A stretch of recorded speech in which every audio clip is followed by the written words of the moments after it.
There are many things that everyone hates. Mosquitoes, health insurance companies, this guy from Squid Game Season 2. But there also seems to be a lot of hate towards cyclists.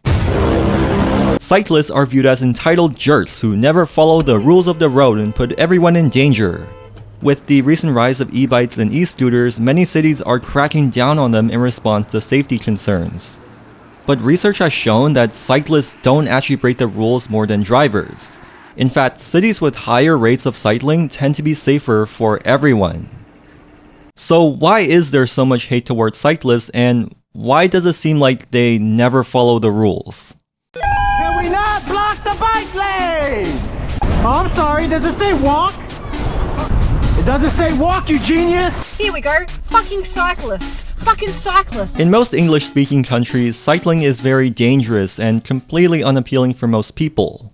So the only people who do cycle are those who are really into it, or those who like the thrill, which aren't exactly the kind of people to follow the rules. As a result, cyclists aren't just people who choose to ride a bike from point A to B, they become a marginalized group, and people develop negative stereotypes about them. Oh, you ride a bike? Gee, you better not be one of those cyclists. When you choose to cycle, you implicitly join this group, and you're expected to represent the cycling community. So when you mess up or do something wrong, others get angry at you for giving cyclists a bad reputation. This creates a double standard. When a driver does something stupid, they're just a dumb driver. But when a cyclist does something stupid, they're making all cyclists look bad. Cyclists also face dehumanization. One Australian study showed that people view cyclists as less human, and they're more likely to behave aggressively towards them. The researchers also asked people to place cyclists on a human evolution chart known as the ape scale. But so many people describe cyclists as cockroaches that the researchers had to create a second chart known as the insect scale. It's crazy how some people can suddenly become so angry and emotional over the topic of cyclists to the point where they threaten violence against them. One example is the punishment pass, where a driver purposely passes close to a cyclist in order to intimidate them and teach them a lesson for riding on their road. There's also a modification some pickup truck drivers made to their vehicles called rolling coal. It allows the driver to purposely vomit out a bunch of thick black smoke onto people cycling, or anyone else they deem inferior. I even found this one case where a 16-year-old driving a Ford F-250 tried rolling coal on a group of cyclists, but then crashed into them, sending all of them to the hospital. Why is a 16-year-old even allowed to drive this thing? This culture war is being fueled by the media. In Paris, the mayor Anne Hidalgo has promised to make the city 100% cyclable by 2026, and so far they've already built hundreds of kilometers of new bike lanes. This is part of a much larger plan to reduce traffic and pollution in the city by removing on-street parking, creating safe streets for children, and converting highways into public spaces. But one New York Times article called it anarchy and mayhem on the Rue de Rivoli. It describes cyclists as these predators that are causing chaos on the streets, feeding into people's fear and hatred towards cyclists. Even politicians like Toronto's crack-smoking mayor Rob Ford have also contributed to this. And what I compare bike lanes to is swimming with the sharks. Sooner or later, you're going to get bitten. And, I feel my heart bleeds for them when I hear someone gets killed. But it's their own fault at the end of the day. Yes, I have smoked crack cocaine. And now his corrupt brother, Doug Ford, who's the Premier of Ontario, wants to remove bike lanes in Toronto. So when you're constantly dealing with aggressive behavior from drivers, always having people assume you're a bad person, and given the responsibility of representing the whole cycling community, it's easy to see why very few people cycle, and the ones that do tend to be very radical and aggressive. In North America, bicycles are considered vehicles under the law, just like a car. And so cyclists are expected to follow all the same laws as a driver of a car. But, and I know this might sound shocking, bicycles are not cars. Well, except for this one. Cyclists have a clear field of view with no blind spots. They can see, hear, smell, and taste everything going on around them. Bicycles are also light and they're powered by your legs instead of an engine, which means they accelerate much slower but come to a stop much more quickly than a car. This makes it easier to avoid crashes, but even when a collision does happen, the chances of serious injury or death are way lower. You would have to be cycling over 120 miles per hour to generate the same kinetic energy as a Toyota Corolla going only 30 miles per hour. But if that Toyota Corolla was instead a Ford F-150, the best-selling vehicle in North America, you would have to be cycling over 150 miles per hour. That's not even physically possible without special assistance. So you either have to be cycling at superhuman speeds or be ridiculously heavy in order to be just as deadly as a typical vehicle on a typical city street. But the rules of the road in the US, Canada, and other similar countries don't take any of these differences into account. They're outdated laws from the 20th century that were designed for driving and not for cycling. And so they treat a 20-pound bicycle the same as a 4,000-pound motor vehicle. In cities like Toronto, many intersections are getting leading pedestrian intervals, which allow people walking to start crossing before the light turns green for cars, a measure that can reduce fatal collisions by 60%. This also keeps cyclists safer, which is why most people cycling already use it anyway. But because bicycles are considered vehicles, this means they are technically running a red light. One solution is to install dedicated bike signals to give cyclists a head start, just like people walking. This is called the leading bike interval. Or you can just make it legal for cyclists to use the walk signal, which is already the case in New York City and Quebec. Cyclists are also expected to come to a full 3-second stop at stop signs just like cars. But because they can react faster and have better visibility, it's actually better for them to treat stop signs like yield signs, where they simply give way to oncoming traffic instead of coming to a full stop. This is referred to as the stop as yield or the Idaho stop, and many US states have already made this legal. In Idaho, where the term originated, bicycle injuries decreased by 14%. And when Delaware adopted this in 2017, crashes involving bicycles fell by 23%. This is why in many bicycle-friendly cities, stop signs are almost never used, especially in places where there aren't cars. Cyclists are traveling at a speed that's natural to humans, so it's easy to make small micro-adjustments to avoid crashes, just like how you would walk through a crowd. Meanwhile, here's an intersection in Toronto that still tells cyclists to come to a full stop, even though cars are not even allowed through. Unsurprisingly, no one actually follows this sign. Trying to improve safety by treating bicycles like cars ignores the fundamental reason why it's so dangerous in the first place. There's a cult known as vehicular cycling. The idea is to ride a bike exactly like how you would drive a car and follow all the same rules as a car. In doing so, you demand drivers to treat you as an equal. Vehicular cyclists are often opposed to bike lanes. They'll make patronizing statements like, "As an avid cyclist myself," or "I'm a cyclist too, but bike lanes don't belong here." This originated from a 1970s book called Effective Cycling by John Forrester. He believed that bike lanes are dangerous, and by pushing cyclists off to the edge of the road, they become secondary road users. Why do they advocate something like bike lanes and other traffic calming things? They're all bad, just about. Instead, if we simply educate everyone on proper techniques to cycle on busy roads, cycling can be safe. Cyclists fare best when they act and are treated as drivers of vehicles. Now, his techniques aren't necessarily bad, but it doesn't matter how hard you try to teach this stuff to people. No one feels safe riding a bike on a giant road next to high-speed traffic, praying to God that a driver doesn't run them over. And it doesn't matter how skilled you are at cycling or how much you try to follow the rules, physics wins every time, and you're still gonna die when a distracted driver crashes into you. Forrester's entire manifesto came from a single bike ride he made on one bike lane in California, and based on that, he estimated that cycling on a bike lane is 1,000 times more risky than on the road. I don't completely blame him for thinking this way because most bike lanes in North America are terribly designed. They're usually just a painted gutter on the side of the road that abruptly ends. But while vehicular cycling might work for him, He failed to consider all the people who would cycle but don't because it feels too dangerous. It basically excludes children, the elderly, and most women, and further contributes to cycling as an outgroup. It only works for a small group of well-trained and fit people who like to cycle at high speeds, not for anyone else. I think this obsession with bikes acting like cars comes from a bit of jealousy. When you watch car commercials, you might notice that there's never any cars on a road. It's always filmed on an empty street or in the middle of nowhere.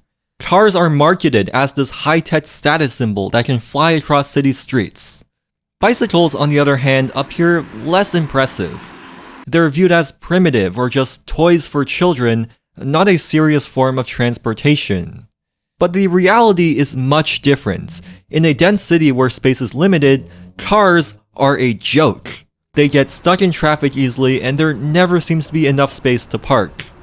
Bikes, on the other hand, often blow past drivers, and there's pretty much always going to be a place to lock up your bike. On top of that, drivers have to pay for insurance, gas, and parking tickets. Cyclists don't have to deal with any of that. So many drivers consider this unfair, and they feel the need to bring justice to those stupid, selfish cyclists. This is where some people come up with the brilliant idea to license bicycles. But pretty much every place that has ever tried licensing has shown that it's counterintuitive and doesn't actually improve safety.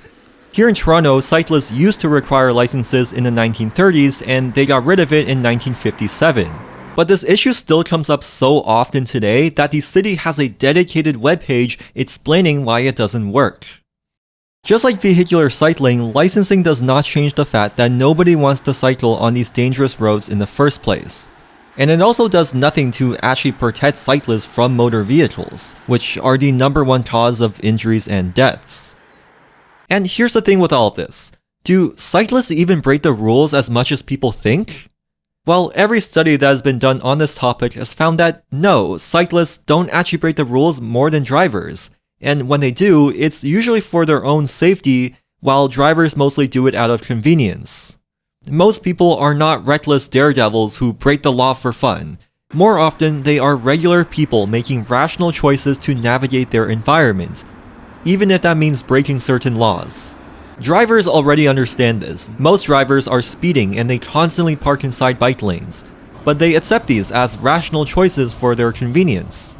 Oh, sorry, I have to park here. I just have to pick up my Starbucks order and I'll be gone right away. But when a cyclist rolls through a stop sign at 5 kilometers an hour, why is this not seen as a rational choice, but instead a reckless move that puts people in danger? It is interesting that cities with a lot of cyclists can feel more chaotic and dangerous. Because our streets and traffic laws weren't designed for cycling, and because people aren't used to having cyclists around, there can be more of these annoying interactions with them. Cyclists often have to weave through traffic and sometimes cut in front of drivers. And if a cyclist chooses not to commit suicide by riding on the road, they then have to buzz past people on the sidewalk, and this leads to many close encounters. Cars, on the other hand, stay on the road where there's a clear established boundary and a set of rules. Well, at least they usually do. It's also easier to get angry at cyclists because you can see the person on the bicycle, whereas car drivers are obscured by their vehicles. You perceive them as a big machine and not a person you can directly blame. There's a lot of concern recently about the growing popularity of e-bikes and e-scooters, to the point where many cities have implemented speed limiters and geofencing technology, which limit riders to a certain speed in specific areas. Electric bikes can be dangerous to pedestrians and other cyclists, so I do think it's a good idea to limit their speed to say 20 kilometers an hour and treat them like regular bicycles.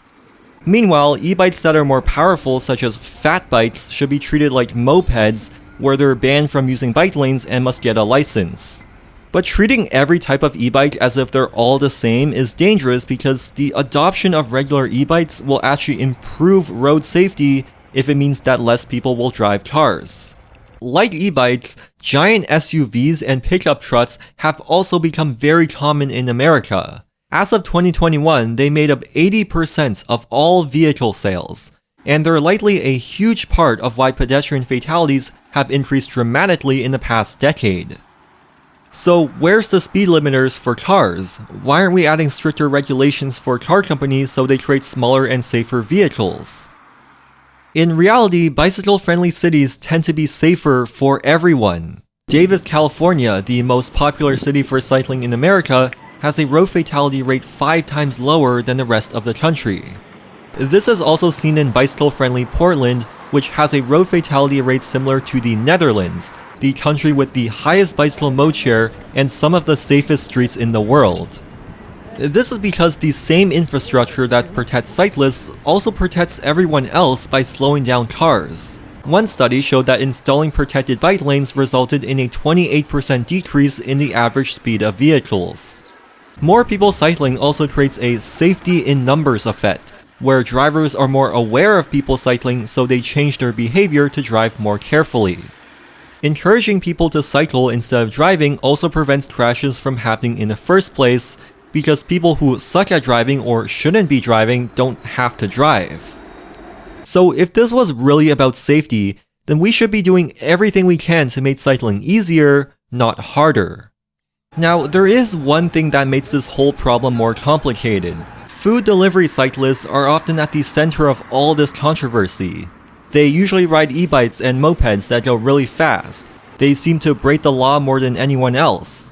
And they often ride on sidewalks full of pedestrians. It feels like everyone hates these people, but at the same time, we know that they are important. Almost everyone has ordered groceries or meals through these apps before, and these people are the ones risking their lives to bring it straight to your doorstep. But these couriers have one of the most dangerous jobs in the city.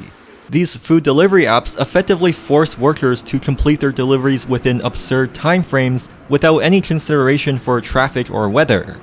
Otherwise, they risk getting deactivated, which basically means losing their job. So considering that most of these workers are immigrants who rely on this to make a living, you bet your ass that these people are not waiting at a red light if they don't have to. Delivery workers are considered independent contractors rather than employees, meaning these companies can basically avoid any responsibility. They do nothing to provide them with equipment and education on traffic laws and safe cycling practices.